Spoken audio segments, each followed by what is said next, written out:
Across the prairies, the wind is a constant companion. Drifting down from the mountains, across hills and valleys, forests and plains, the wind is a harbinger of change. It whispers warm breezes across snow-covered winter landscapes and caresses sunny summer evenings. It whips up snow into blizzard frenzies and boils up ominous black clouds of prairie thunderstorms. And if you listen closely, you might hear messages in the wind which speak of hope, change, and renewal. This is Voices in the Wind, a regular broadcast from the Chinook Sexual Assault Centre where we share news about our mission to end sexual violence and child abuse across southwest Alberta.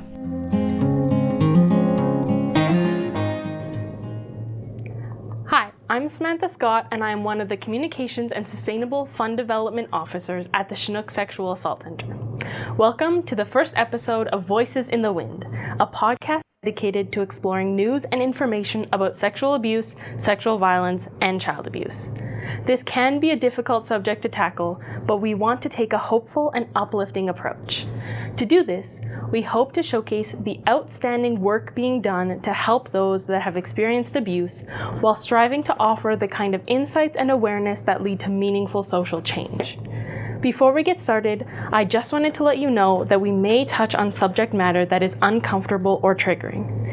If you feel like you need help, please reach out to our office at 403-694-1094 or the Alberta One Line for Sexual Violence at 1-866-403-8000. You can also visit us at our website at CSAC CEO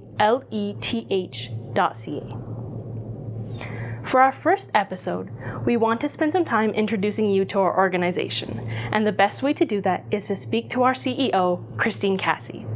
Kristine has worked in the human services sector for more than 40 years.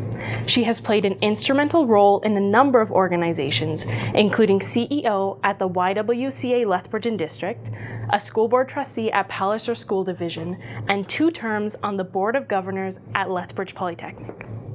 For many, Kristine is a mentor and tireless leader in the charitable sector and is frequently sought out for guidance and support, which she somehow always finds time to provide.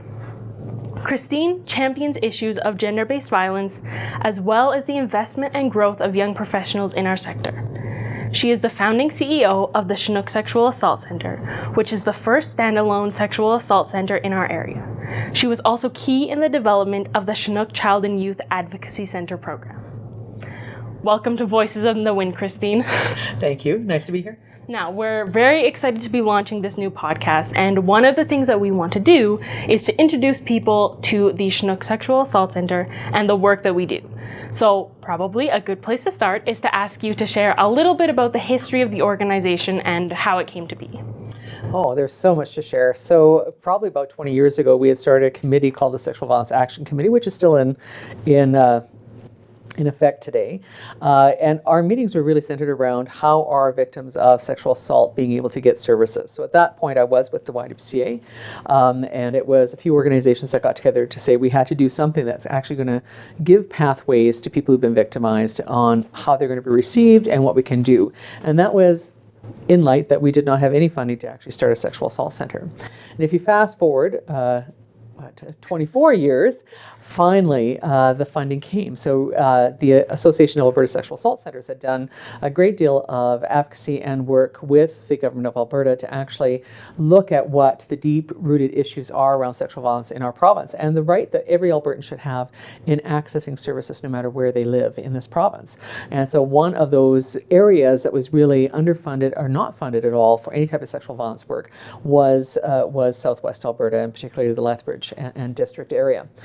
So with that, ASAS actually was instrumental in getting us our first contract for funding, and we started the center. And I was hired then as the first CEO, and we actually were able to open up our doors to the public at January, I think it was January 6th or January 7th, 6 years ago. In fact, we just had our 6th anniversary. That's fantastic. So the center has come a long way in a very short amount of time. Can you spend a few minutes talking about the services that we provide? Yeah, absolutely. And again, we work very closely with, sometimes I affectionately call them the mothership, but the Association of Sexual Assault Services, or ASAS as we call them. We really work closely with them on the design around what type of services we should have. So there are core services that we provide. One is, the crisis support. So people can phone, they can message us over social media, they can just walk in. They could bring people in, they could be supporters as well, but people who've been impacted by sexual violence in some way in our area. This could be recent sexual assaults, it could also be historic. So we've had people who it's 20, 30 years ago that the sexual assault happened, or they were victims of child sexual abuse and really have been hanging on to all of this over the years, and so they come seek services. So we really look at stabilization, looking at putting them in the driver's seat and what they want to do. And so fundamental that is information, choice, and control, so people can start to regain autonomy for their lives, within their lives. And so part of that is also, sometimes people think they have to come in and tell us everything that happened to them, like the exact details. We aren't secondary witnesses to a crime. We're here to talk with them about how they're feeling, what they'd like to see happen. Sometimes other parts of life sort of fall to the wayside, like we know we can't attend well in school, that we may disassociate, that we may be having a lot of night terrors, so that that's keeping us awake at night, so that we can't function really well at work. And so it's about how do you regain that control in your life and get stabilized. From that, we also look at what's called system navigation. So sometimes we have issues with being heard at certain systems that we're going to, or we may be precariously housed and we need to be connected with that service. So we help people actually navigate through those sometimes very complex systems to get those needs met. It may be done by us, or it may be through referrals, or through us actually taking them to places where they need to go. The other one is what we call integrated case management, which is a newer development, but really is more of that deeper work that needs to happen. That's when people really have many struggles. And so before you can really go into therapy is, again, being able to be stabilized and knowing that you have those grounding techniques in place that you can calm yourself in those situations. Knowing that if you have some addictions issues, that you're putting something in place to be able to deal with those addictions so that you can actually attend to therapy. Because again, you need to be able to be fully present for therapy for that to work.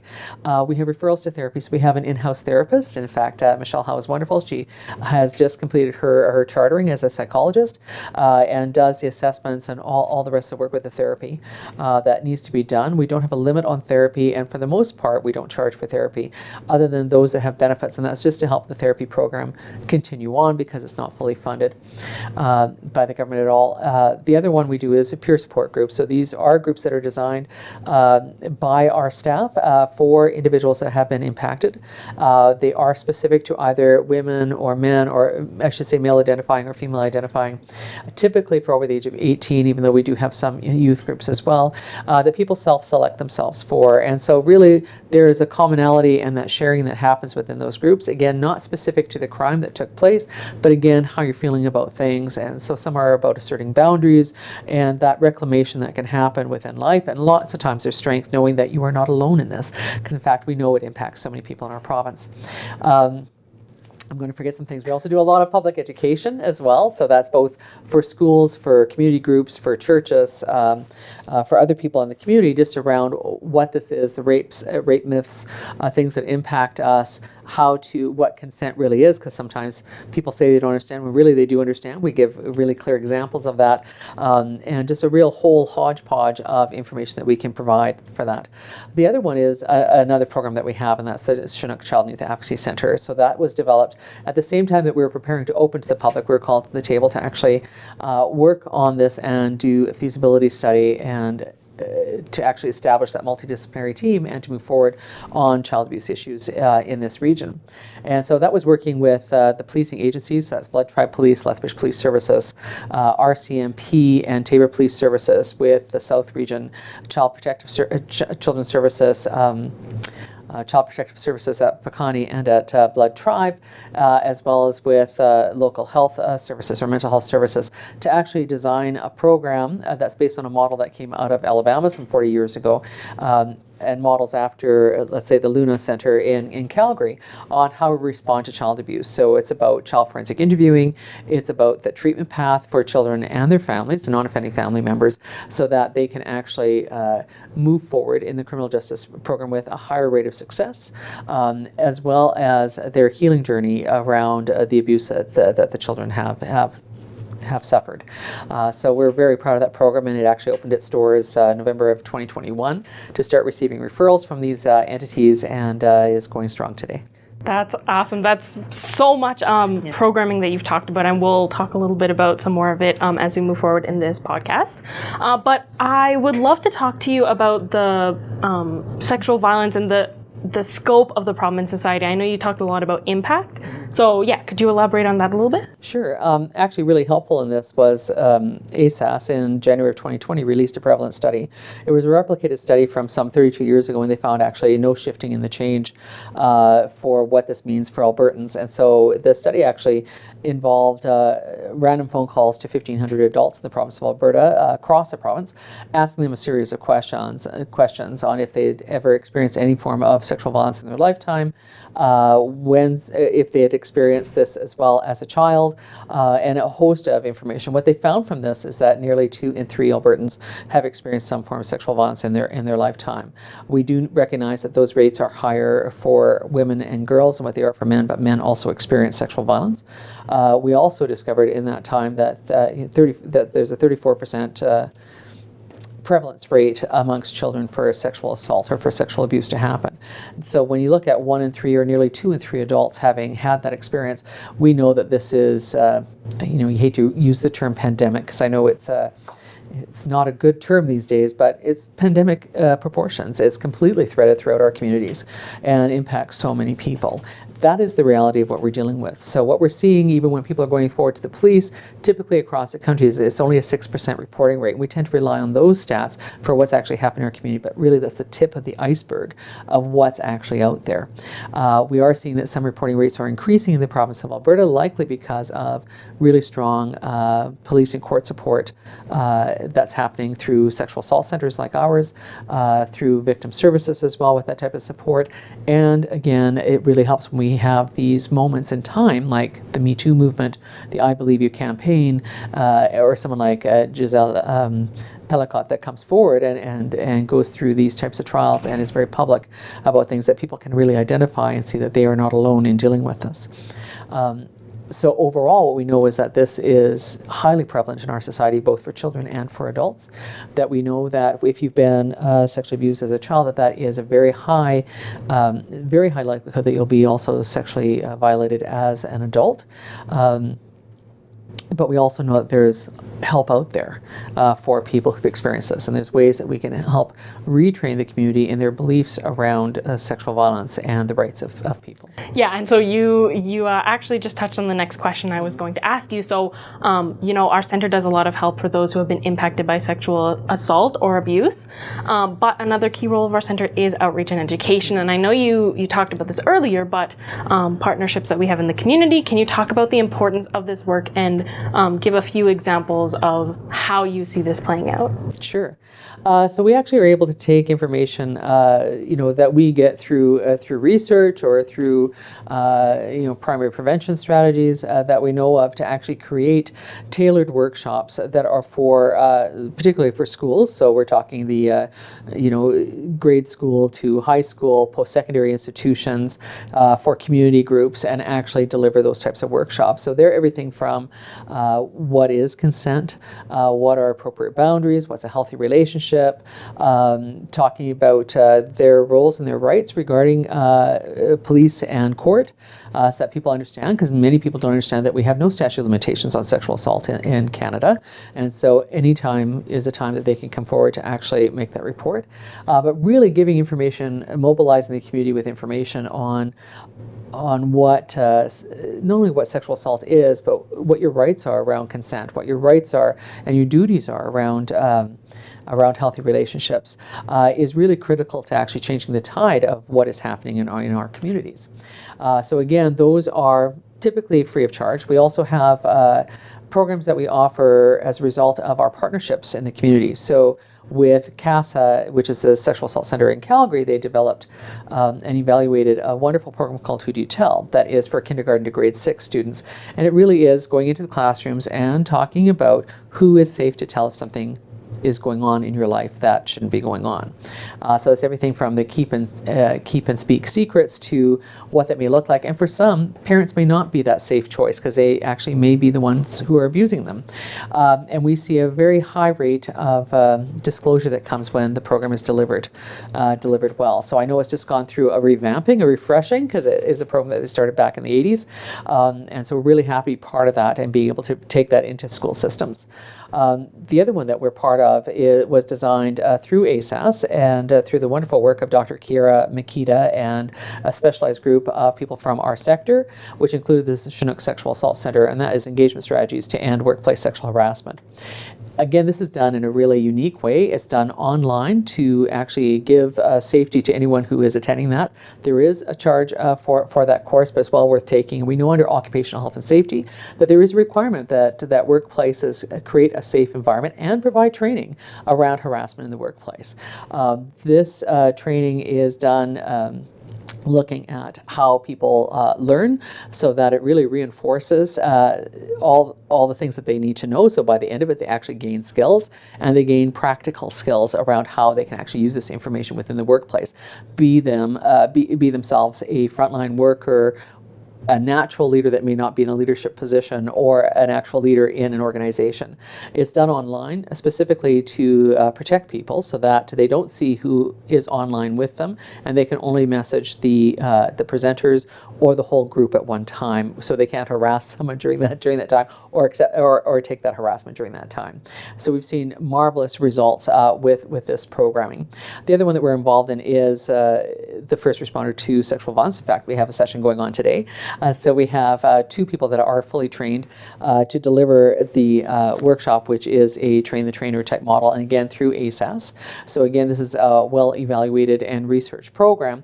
It's for 2 days. It is a cost recovery program through ASAS, and this one is actually to teach anyone who's interested, including organizations, on how to respond to disclosures, how to identify sexual violence, how to respond to those disclosures, and how to provide that immediate support. Oftentimes what we hear from people is that they're really scared. What do I do when? And it's much like first aid. So I may know some things about first aid, and I might know if you break your ankle, how to mobilize that and to treat you for shock, but I'm going to tag out to the professionals when the paramedics get here, or if we get you to the doctor, for the doctor to take over at that point. And it's the same when it comes to any type of gender-based violence type thing. You can provide that initial support by saying, I believe you, by just hearing them, asking them what they need, and then directing them or supporting them in reaching out to a sexual assault center like ours. That is fantastic information to know, and you talked a lot about education for children. So I would love for you to tell me a little bit about our Chinook Child and Youth Advocacy Centre. I know that you mentioned that it opened its doors in 2021, and we opened our brand new centre in November of 2023, which is a beautiful centre. So tell us about the role that this program has in providing support to children who have experienced abuse. Absolutely. So the Chinook Child and Youth Advocacy Centre is actually modeled after a design that came out of Alabama some 40 years ago, which has been well evaluated, well researched, and it is evidence-based. So this model actually looks at the development of a multidisciplinary team, which includes policing partners, the Crown, the health services, and child protective services in making decisions and looking forward for when an abuse case comes. So in our case, all referrals for that program come through a policing authority, which locally we have the RCMP, Tabor Police Service, Lethbridge Police Service, and Blood Tribe Police Services, or through Children's Services. So that could be South Region Child and Family Services, the Connie Child and Family Services, or the Kainai Child Protective Services. When those referrals come, those referrals are triaged, and we look at things like, is the child a candidate for actually doing a child forensic interview? If that's the case, then who is going to be the best qualified for doing that interview? The idea is that when a child comes in and we get them ready for that interview, that they are able to tell their story one time, giving those details of the assault, of the abuse that has gone on. And this is for children who've experienced child sexual abuse, severe physical abuse, severe neglect, or exposure to domestic violence. From that time, when they get that interview done, they're able to move on then into treatment. That interview is used so that we can get better conviction rates within the criminal justice system. Staff then help to prepare that family and that child for court on how that's going to look. And in the meantime, we're able to work on the treatment issues and what that best path is for treatment for that child and for that family, because we never work with the child in absence of the non-offending family members. That's it in a nutshell. It sounds really simple, but it is quite complex. And there is, there's a pathway of how this needs to work so that we can do the best possible work with children so that we can actually reduce the trauma symptoms, not have PTSD or post-secondary post-traumatic stress that's it. You know the acronyms, you don't know anything else. So that doesn't set in, and that they can go on and lead really healthy, productive lives in that way. So that is basically in a nutshell what that center is. And it's doing just a fabulous job. That is a lot of great work that our center does. I know one thing that we haven't talked about is police and court support. Do you think you could elaborate on the work we do there as well? Yeah, we're really fortunate to receive funding through Public Safety Alberta to provide a specialized police and court support program here. So when we talk about specialized police and court support, please understand we give a lot of honor to our victim service units and all the great work they do. They work with all sorts of crimes. For us, because our center is about sexual assault, that is literally the only crime that we deal with, is anything remotely part of sexual assault charges, be it child abuse or sexual assault. So our staff are well versed in the whole range of things that have to do with sexual assault. So with specialized police and court support, we provide avenues for people if they want to go forward to actually report to police, where we can support them through that process and help them prepare for that process. So letting them know if you know who you may have told this to, who may be a secondary witness, to bring their contact information with you, if there is any clothing that you may have, if you haven't presented at the hospital, if you took any notes down of post-assault, to bring that with you to the police. And we can even arrange for police sometimes to come to our center to do more of a soft interview at the center for them to make that disclosure with. We'll also help prepare them for the court process. So that's everything from keeping in touch with the Crown, knowing when maybe a preliminary hearing may be happening, and all the rest of it, and sit with them in the court process. So they have that support and post-court process, because sometimes the outcome is not what we're hoping for. We always let people know it's not law and order. So what you saw on TV that may be more based in the United States is not what your experience may be in Canada. We're also in the process of developing a model around restorative justice, which we've received funding from the Alberta Law Foundation to do that, and again specific to adult sexual assault survivors, and again what they want to see for their form of justice and how that can help heal a community. So we're really very excited on where this is going and what we're progressing towards, so that we have more avenues for victims and survivors, so that they can actually choose which way they want to go and if they want to go. And not everyone has to report to police if they don't want to. That there is either time for them to reconsider later, or for some that's not going to be the sense of healing that they want. So we honor that. Well, thank you so much for all that information. Just to wrap things up, can you talk to us about the best way to support somebody who has experienced sexual assault or abuse, and maybe what to do if you suspect that child abuse may be occurring somewhere? Let's start first with child abuse. If child abuse is occurring within a home environment, and let's use that as the example, that we do have, there's a need for us to support those children, no matter who we are. If we're the neighbor, if we're the auntie or uncle, and we know that this is going on. And at that point, really seeking that support from Children's Services or from police, and letting them know what you've witnessed, what you've seen, what you're suspecting, so that they can move forward with an investigation. That, I know we worry about fractioning our family units that way, but really what we should be worried about is the damage and the harm that's being done to these children. You can get help for this family, and you can keep it from happening to others by making that type of report that goes on. If it is that it's peer-to-peer sexual assault, again, depending on the age, there is a right of the person who's been assaulted that we have to honor on if they want to go forward with the report. And sometimes we see people because we know that they get filled with shame and the rest, which doesn't belong to them, which belongs to the person who did this to them. But really giving them those supportive messages of, we believe you. I believe you. It's the first thing we say. And it's really uncomfortable. Knowing that it's their story to tell and not ours, we also honor and give them space that they can just talk about where they're at without asking questions and asking for details. We don't need to know the details of what happened to know that this was really horrible, what went on. What we do need to do, though, is give them that space to be able to talk about what they're feeling and what would they like to see happen. What would they like? Introduce them to services like the Chinook Sexual Assault Centre or a sexual assault center in your area. If you don't know what to do with it and this is really bugging you, give us a call, because we also give support to the supporters. We know this is a heavy load to carry, but again, we have to work with people on where they're at and if they're ready to come in to seek those services for themselves. Most of all, we want people who've been impacted by sexual assault, child abuse, whatever it is, whatever trauma they've experienced, that this, again, is not their fault, that we do believe you and that help is out there and that the abuse doesn't define who you are as a person. That there is a great life to be lived and that you are part of, and that we learn a lot from you as well. And so to all those that have come across our doorstep, we thank them for having that courage, for believing in themselves, and for believing in our services. That we have a lot of honor for those people that come in or that are still not sure if they want to come in.